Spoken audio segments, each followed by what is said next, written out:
My name is Mia Williams. I've been married for 25 years. My husband is a struggling comic book artist with next to no income. Still, he manages to make a little pocket money by drawing small illustrations, but the payments are deposited into an account under his name, which I manage. Because of this, he boasts, I'm the one supporting the family. But the reality is the complete opposite. It's actually me, a nurse, who's supporting us. This has made our life difficult, but my husband doesn't understand it at all. We somehow managed to get our son through college, and now that he's working, he's finally starting to contribute a bit to the household, giving us a much-needed break. I was thinking that now, without the major expense of tuition, we could even travel together as a couple. That's when it happened. My husband came out with something unbelievable. I want to support my mistress who's suffering from cancer and my lonely, illegitimate child. When he suddenly said this, I thought it was a new story for his comic. Oh, a mistress and an illegitimate child suffering from cancer, huh? It's a bit cliché, but it could be interesting depending on the development. I'm serious. At your age, aiming for a newcomer's award? But you're technically a pro since you're getting paid, so that's not gonna happen, right? What are you talking about? This isn't about a comic. My husband was insisting it was the truth, desperately. His desperation slowly made me wonder, and I began to think this might actually be an admission of an affair. So, you're saying you've been cheating, right? No mistake? Yeah, no mistake, but it's not cheating. If it's not cheating, then what is it? It's serious. My husband, nostrils flaring, insisted it was serious. Whether it's cheating or serious, to me, his wife, it's undoubtedly a betrayal. Did you say illegitimate child? Yeah, an illegitimate child. So, you're saying it's your kid, right? Exactly. And how old is this child? 5 years old. So, this has been going on for 6 years? No, 8 years.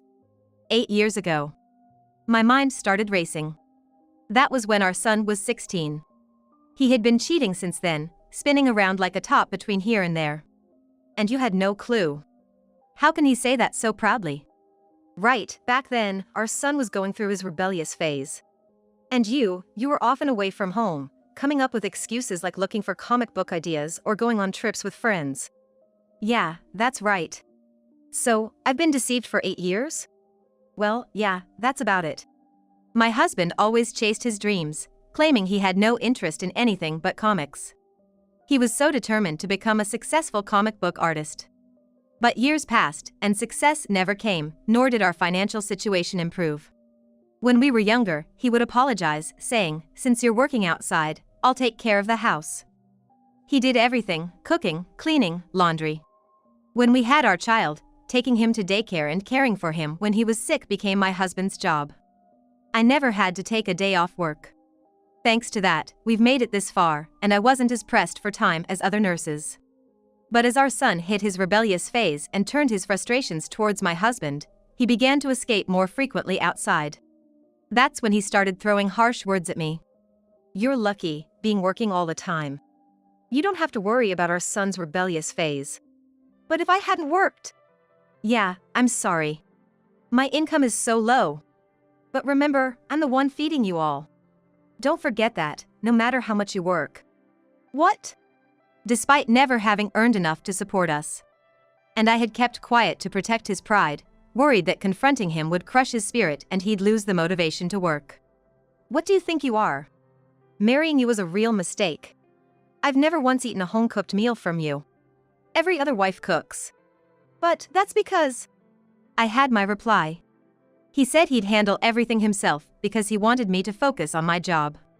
That's why he said it. Whenever I tried to do anything around the house, he'd tell me it wasn't necessary. Yet now, to bring this up, I was both surprised and saddened. All you talk about is work, but nursing isn't that big a deal, is it? Just follow the doctor's orders and have a chat with patients. Can you even call that work? Those words really got to me. The person who should understand most how demanding and nerve-wracking being a nurse can be, didn't get it at all.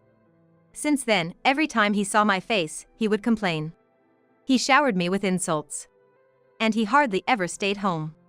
The frequency of calls from our son saying, Dad's not coming home, increased, and there was even a time when even our son stopped coming home.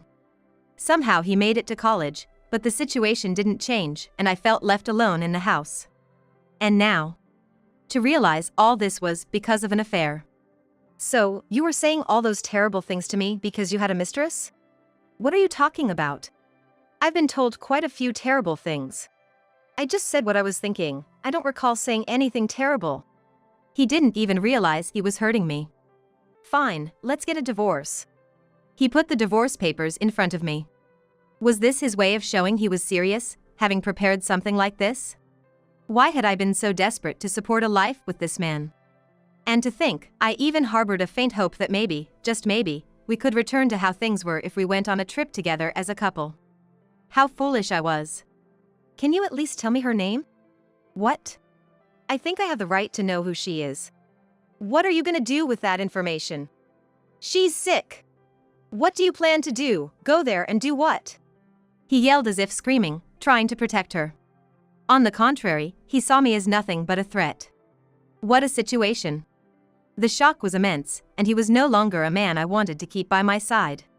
I can live on my own, and our son is now settled. I don't need this man to live. I don't intend to harm your girlfriend. I just thought I had the right to know her name. But it's fine, I'll give you the divorce. In return, I'm keeping the house. Fine, do whatever you want. I'm going to live with her, so I don't need this house. He must have thought he won because I backed down. Puffing out his chest, my husband declared he didn't need the house.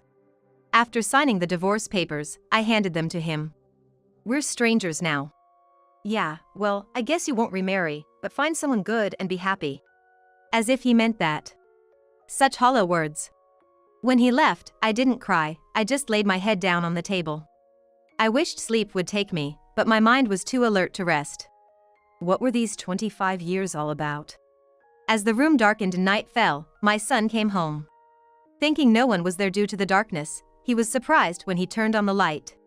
Mom, are you okay? Hey. What happened? Did something happen? As he rummaged in the fridge for a drink, I told him about the separation from his father.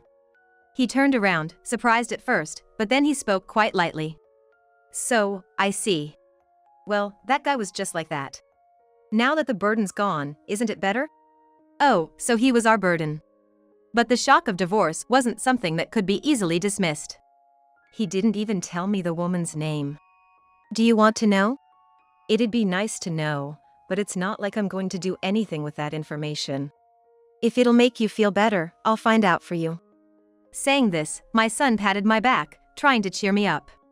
Having been down for a while, I decided not to let this break me and to focus solely on work. Lost things don't return, and they weren't worth mourning over. That's what I convinced myself. I threw myself into work more than ever, gradually recovering from the shock. 3 months passed, and my emotions stabilized. My role as a nurse, which had supported me, inspired a new determination to support my patients. One day, as I was walking through the hospital, a patient in a wheelchair called out to me. Turning around, I saw a patient wrapped in bandages, looking almost like a mummy. Unable to move the wheelchair themselves, followed by a new nurse. Mia! You're Mia, right? Please, help me! Take care of me! Questions flew through my mind. It was impossible for a patient to know me by name in this hospital. You're a surgery patient, aren't you? Then, the new nurse informed me that he was Daniel Williams. Daniel Williams was the name of my husband from whom I separated 3 months ago. I was speechless at his drastically changed appearance, but since he said he was headed back to his room, I decided to take over pushing his wheelchair. Daniel squinted happily as we moved outside. I decided to take over pushing his wheelchair and we moved outside. Knowing that the courtyard would be deserted, I asked him there. How did this happen to you? Well, it was an accident. And your mistress? I kicked her to the curb myself. Despite Daniel saying this with such arrogance, he wasn't strong enough to have ended things under these circumstances. So, you're the one who ended it? Yeah, exactly. Even with an illegitimate child involved? Yeah, for all I know, that child might not even be mine. How things have changed in just 3 months. One could guess there was some drama between them. But I didn't know what it was, and as I looked at Toshio's figure, I felt like a sucker. Weren't you dumped rather than being the dumper? He looked down as I said it. seemingly hitting the mark. Yet, he quietly denied the truth. Well, it doesn't matter to me whether you were dumped or you left her. More importantly, your mistress's name was Camila Johnson, right? She's 10 years younger than you, 40 years old. Why do you know that? Claiming she had cancer seems like a lie. You got played nicely. Well, you've been deceiving me all along, so maybe it's a match made in scammer heaven. How do you know it's not cancer? Just knowing her name doesn't mean you know everything. After you left, my son looked into her. He found out her name and which hospital she frequents. But we couldn't get her diagnosis due to privacy reasons. So, how do you know it's not cancer? I'm a nurse, so I have my connections, and that's how I was able to find out. Sure, she was visiting the hospital, but it was for dermatology, you know. It was for an allergic condition that could improve with dietary care. That's so? Apparently, she doesn't like dealing with the details, such as diet therapy. Maybe she used her rash to claim she had skin cancer? You, being naive, believed her, right? Well, yeah, sort of. She probably thought you were a successful comic artist because you spent money on her generously while you were together. Then, even though the child was with another man, she claimed it was yours to keep you tied down. There's no proof it's not my child. Oh, but you just said it wasn't yours. That's my guess. But for a woman who's been with multiple men, isn't that a reasonable suspicion? You, on your part, were trying to keep a woman by spending on her. A mutual interest, right? She figured if you believed the child was yours, you'd believe anything, even cancer. Thinking she could live a comfortable life with a successful comic book artist who could afford such expenses. She had no idea you were dipping into my savings. How did you know it came from your account? After you left, I checked the bank book. I had trusted our family, so I never worried about it before. But when I started to pay attention, I noticed there were withdrawals every month. I never imagined my own husband was a thief. I was really shocked. But seeing you now, I think I can forgive that part. Really? You're kind, Mia. Well, I don't know about being kind. There's more to this story. Once you and she started living together, and she discovered you were nearly incomeless, she must have been furious and demanded you work. You thought you could get by without working, just like with me, because you believed your small illustrations were enough to support us. So, you told her, I've been supporting the family with my income. It'll be fine moving forward, didn't you? Yeah, exactly. Because we've been living on my income until now. How naive. How did you think a family of 3 could live on your allowance? I kept quiet because I thought telling the truth would hurt your pride. Thinking that I could support a family is ridiculous. That's stupid. The stupid one is you. She was after your money and got fed up with you being practically unemployed. Then she revealed she didn't have cancer, right? You're right. She was after my money. As soon as she found out my income was low, she started nagging me to work every day. But I'm a comic artist, I told her that's my job, but she said that wasn't a real job because it doesn't make enough to live on. If I don't work, she said we should break up. Exactly. Instead of giving her the divorce papers, she gave them to you. She was lying to me. Saying she had cancer when she didn't, making herself out to be some poor, pitiful woman. But you were the one who couldn't see through her lies and ran off to her, wasn't it your decision? Yeah, you're right. I was really stupid. And then? And then? This is quite an interesting story so far. It could make for good work. But what about after that? How did you end up wrapped in bandages like a mummy? If that part isn't clear, it'd make the comic less interesting. Shocked by being dumped by her, I drank and drove my car too fast. Then, I had an accident, and here I am. Quite a mundane ending, isn't it? That would be a letdown for the readers. My life isn't a comic. It's almost like one. Making fun of people, then running off to a woman, and being used by her, it's practically a comedy. I never thought she'd be like that. Well, love is blind, isn't it? That's why I need your help. Why did you drink and drive? Were you trying to say goodbye to this world?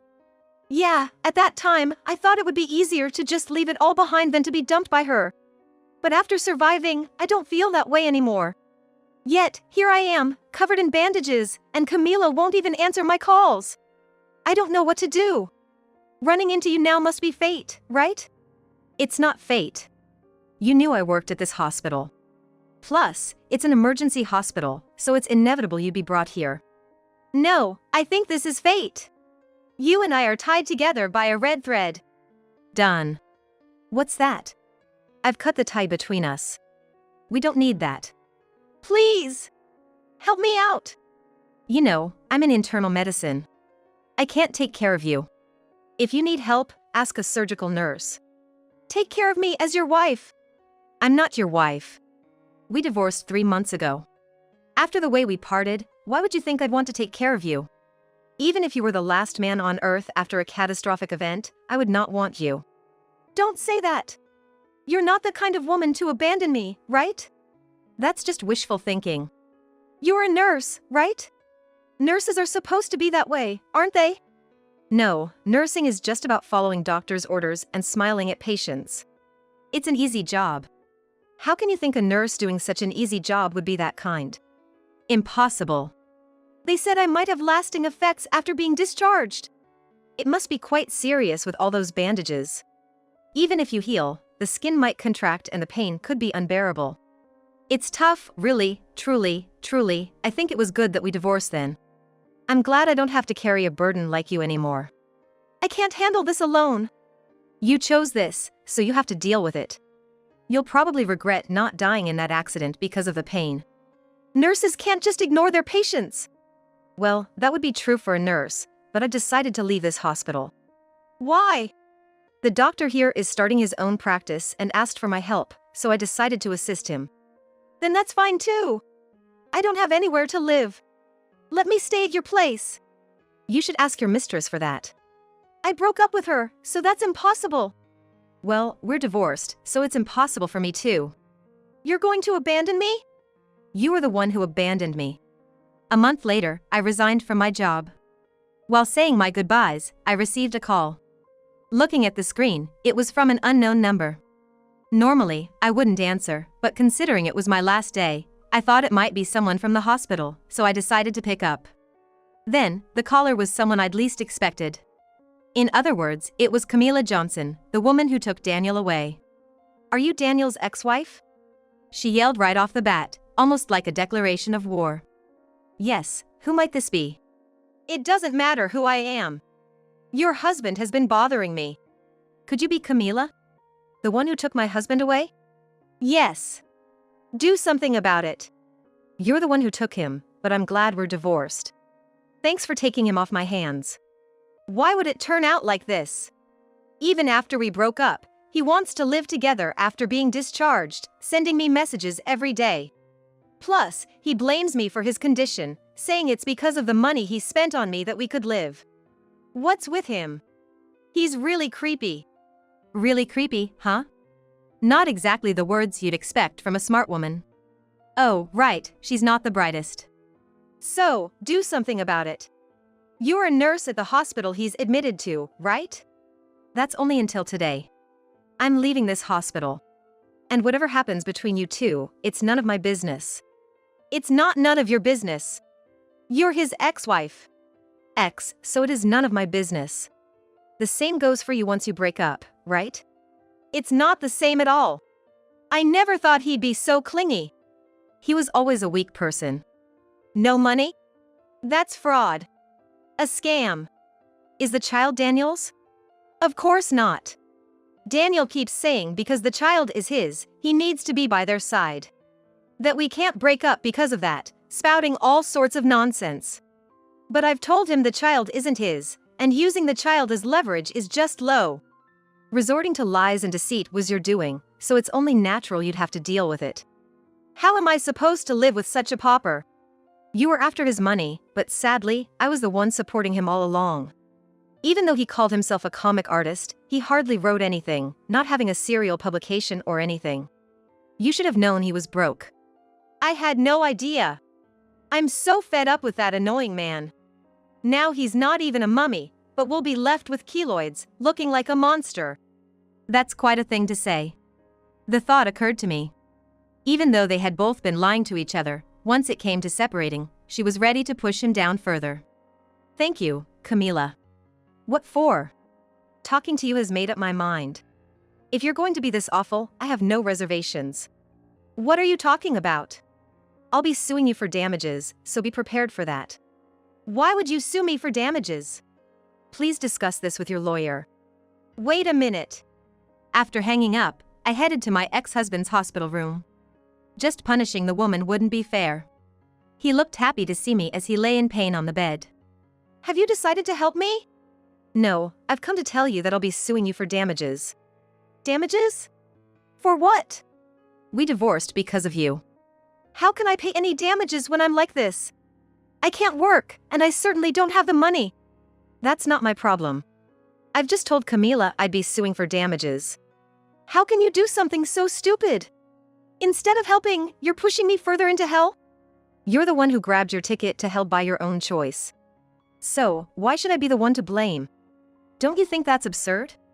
Because I'm in this condition. You've always been like this, blaming me, trying to justify yourself. Despite all my efforts for you, you never acknowledge them, only complaining about your hardships. But think about it, you were at home all day, either reading or creating comics, and I never complained. Even if I did, you'd say it was part of your job, your fertilizer. That's the truth. Is it? I think the reason your comic never sold is because you lack life experience. Everything is a product of your imagination, so the content lacks depth. Well, that's how it is. Someone who's never worked can't write about workplace relations, and their stories lack depth. You thought that of me? Yes, I didn't say it because it was pointless. You've said quite a bit to me, though. When you say something to someone, it's either because you're trying to crush them or you wish for their growth. I didn't feel either towards you. So, you never really loved me? That's right. Now that I've analyzed it calmly. And by the way, I've decided to sell the house. What? That's my house. No, it's not. That house was given to me by you 3 months ago. So, the deed is in my name. No way! I won't be giving you the money from the sale. You said you didn't need it when you left, after all. What about a place for me to live? Where do I go? You seem to be in touch with Camila, trying to reconcile. But she told me. You're using the child as leverage to get back together, but the child isn't yours. My guess was right. That's ridiculous. So, I'm quitting my job as a nurse here after today. Today, huh? Yes, I'm switching to a clinic. It's far from here, so commuting is impossible. But I don't plan to anyway. That's why I've decided to sell the house. That's unbelievable. Daniel seemed speechless at the news. After undergoing skin graft surgery and being discharged, he couldn't work and had to return to his parents' home. Struggling with pain every day, Daniel had no choice but to rely on his parents. However, his parents were too old to take care of him, so the responsibility fell to his siblings. But even his siblings were cautious, not wanting to upset their wives. Knowing why Daniel ended up in such a state, his sister-in-law was furious, deeming it self-inflicted and upset at his disrespect towards women. She thought he should live alone in an apartment, so she found him a cheap place and kicked him out. The only things in his room were a computer and some bedding. Her rationale was, he was a comic artist, so he should be able to stand on his own. Daniel lamented being abandoned, but to survive, he had to keep drawing comic, though it was more for his own satisfaction than for sales. Eventually, he was so desperate for help that he called me, struggling even to find enough to eat. Help me, I'll starve to death at this rate. I apologize for everything. Please, come help me. Fed up with Daniel's constant whining, I blocked his number. Meanwhile, I've been enjoying my work at the clinic. Lately, I've been spending private time with the clinic's doctor, going out for meals. Though Daniel was a painful memory, the doctor's kindness has helped me recover, and I'm even considering remarrying. Someday, if I remarry the doctor, I plan to send Daniel an invitation.